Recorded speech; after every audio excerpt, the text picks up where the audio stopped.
আমার বাপ যেদিন মারা যায়, বাপের মৃতদেহ সামনে থুয়ে সগলিক আমি কষ্ণ। আমার বাপ যার কাছ থেকে টাকা ধার লিছে বা যাই যাই টাকা পায়, সগলি আমার কাছে জানাবেন, আমি সগলি ঋণ শোধ করে দেবো। এই কথা শোনার সাথে সাথে আমার বোন হাত ঝাঁকিতে কলো, ভাই তুই শোধ করবো কেঙ্গা করে? তুই তো আজ 5 বছর ধরে চাকরি নাই, বেকার থাকে এতগুলো টাকা তুই কেঙ্গা করে শোধ করবো?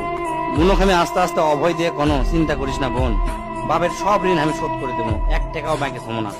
পরের দিন সকালে ঘুমোর থেকে উঠতে না উঠতেই দরজা খুলে দেখি বারান্দার 4-5 জন লোক বসে আছে, পাওনাদার।